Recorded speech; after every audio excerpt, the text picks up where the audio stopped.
Bonsoir, je me présente, je m'appelle Sweet. Ce soir, je vais vous présenter un petit tuto sur la calligraphie. Je vais pratiquer une calligraphie asiatico-arabe, abstraite, donc qui ne cherche pas à vouloir vraiment écrire quelque chose. On va surtout travailler la forme. Donc pour ce faire, on utilise un papier canson. Là en l'occurrence, je suis sur un format en 50-65 que je vais découper en deux afin de pouvoir créer un pochoir, une forme de base où va venir s'asseoir ma calligraphie. Après, moi j'utilise énormément des marqueurs que je peux utiliser, changer les mines, remplir à ma guise de l'encre, faire mes propres teintes. Donc dans les noirs, on a plusieurs fois le même format, vous inquiétez pas, c'est pas la même encre. Donc j'ai de l'encre qui est nettement plus brillante et une autre encre qui est plus satinée. Voilà, bon, moi je la reconnais par rapport à des petits scotch. Je vais utiliser les mêmes marqueurs mais avec une encre dorée et du rouge. Voilà, je vais travailler dans ces trois teintes et les trois quarts de mon travail se passent dans ces trois teintes là. Après, je vais utiliser une bombe qui est pour celle-ci choisie exprès brillante. En temps normal, je ne travaille pas avec de la bombe brillante, mais par rapport au mat du papier, la brillance de cette bombe de l'encre va me faire ressortir, va vraiment créer deux univers. Le papier il va aplatir et la brillance va faire ressortir tout ça. Après, je vais utiliser une règle pour tracer mon pochoir. Chose indispensable à mes yeux. Sans ça, j'ai du mal à faire, il faut l'avouer. Ma musique, parce que c'est pas possible. Donc, nous allons être partis pour un petit round. Ce soir, je vais juste fabriquer mon pochoir dans cette feuille canson. Et je vais travailler sur une seule calligraphie à la fois. Donc de ce format de 50-65, je vais le transformer en 32,5 par 50. Je me doute de ce que vous pouvez dire, oui c'est pas très propre, la découpe est pas nette. Moi j'aime quelque part assez bien ce petit côté artisanal et pas super net. Voilà, de toute façon il faut encadrer.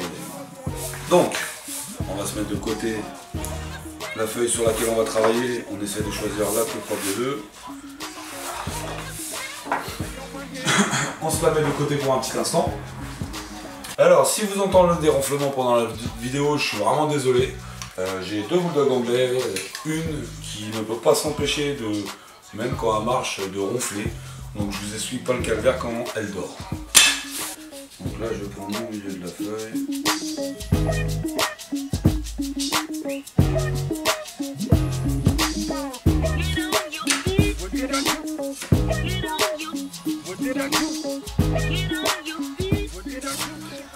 Donc là dans un premier temps, hop, on s'est fait un petit quadrillage.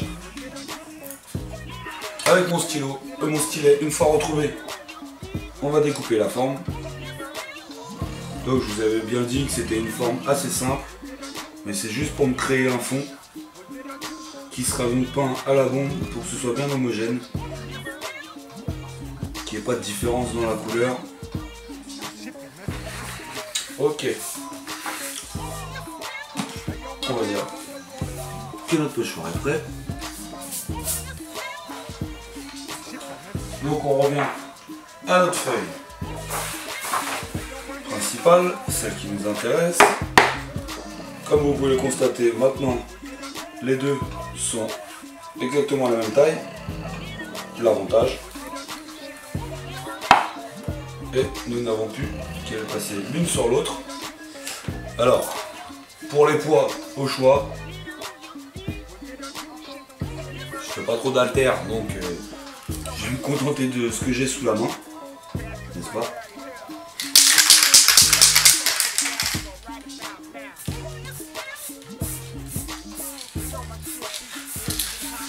Je vous conseille d'y aller petit à coup par petit à coup, afin de créer une peinture assez homogène sur l'ensemble. Donc, une fois notre aplat créé, comme vous pouvez le constater, là on va prendre un petit temps, forcément, parce qu'il faut que ça sèche, tout simplement. Me voilà de retour après un petit temps de sèche, donc on peut poser la main, il n'y a plus de soucis, c'est bien sec. C'est un peu difficile à voir à la caméra, mais nous avons bien la brillance qu'on désirait. Donc il crée vraiment un contraste entre le mat du papier et la brillance de l'encre, de la main. Donc dans un premier temps, je vais utiliser une mine très large. Et voilà. Donc, savoir composer avec les erreurs est une belle option à savoir faire.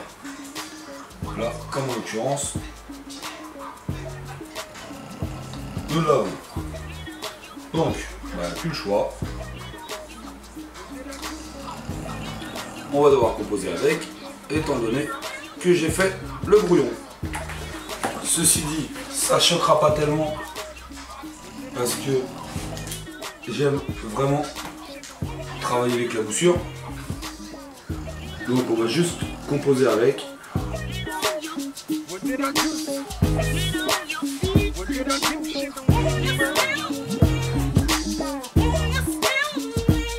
C'est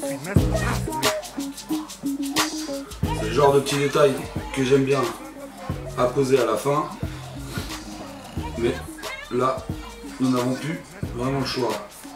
Une fois l'encre sèche, ce sera plus possible de revenir en arrière. Donc on va le faire tout de suite.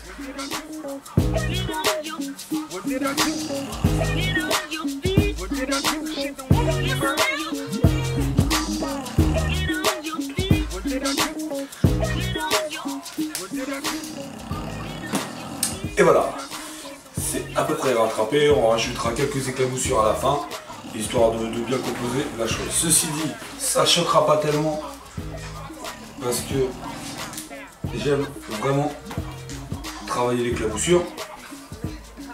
Donc on va juste composer avec.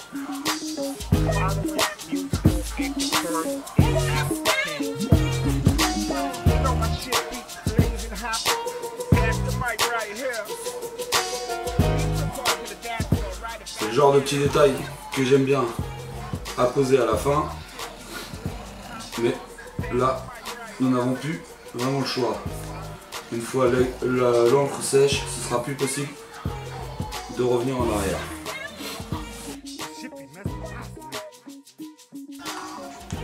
Alors dans un premier temps, ce que je vais faire avec ma mine large, en fait je vais bien l'ancrer. Je vais lui mettre la tête en bas afin qu'elle soit bien ancrée, parce que ce que je vais chercher à faire dans mes 2-3 premiers traits, c'est vraiment un splash, une éclaboussure, et après venir tracer. Pour ce faire, je suis désolé, je vais vous abandonner quelques secondes parce que j'ai vraiment besoin de me retrouver dans ma petite bulle, et c'est les 2-3 premiers traits qui vont décider de tout le reste de la calligraphie en fait. Donc j'ai besoin d'être un petit peu enfermé dans ma petite bulle. Je vous abandonne et je reviens tout de suite à vous.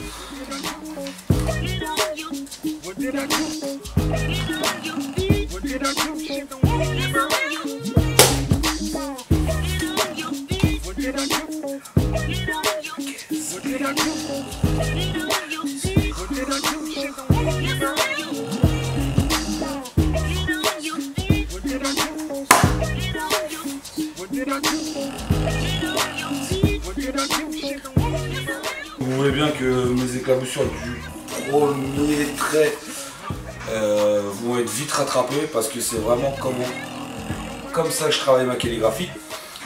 Donc maintenant que ma base est faite, voilà, petit détail qui me chagrine, la fin de mon trait n'était pas sublime. Donc ce que je vais faire pour rattraper, une fois de plus, vous allez croire que je fais que des erreurs. Je vais juste revenir.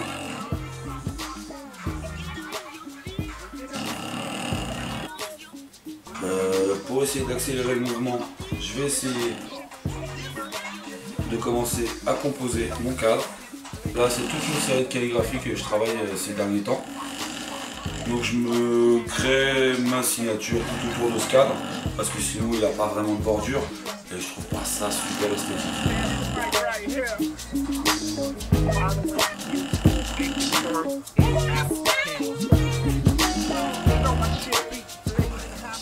Donc je vais imposer toute une écriture qui vient plus là pour le coup du tag. Et voilà, nous avons notre cadre qui est fini et notre encre qui n'est toujours pas sèche. Le voilà de retour. Donc l'encre n'étant pas super sèche encore, mais le temps en tournant, on va continuer à composer tout de même.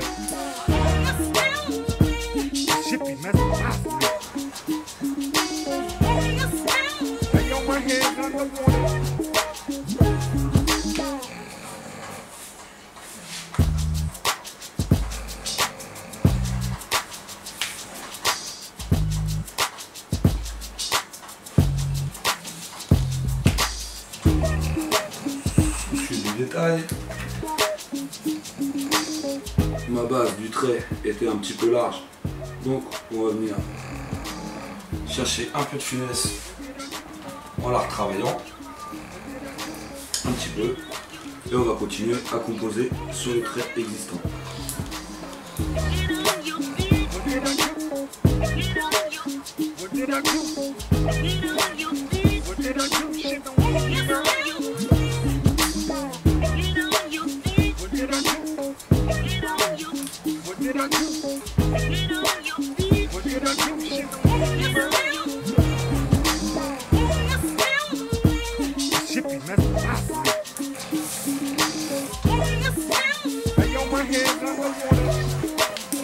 Donc après concertation avec moi-même, je vous avais dit qu'on allait composer dans la forme du bas pour lui donner un petit peu de finesse. Au final, celle-ci va me servir à poser ma signature. Comme ça, ce sera réglé. On va lui donner juste un peu de finesse.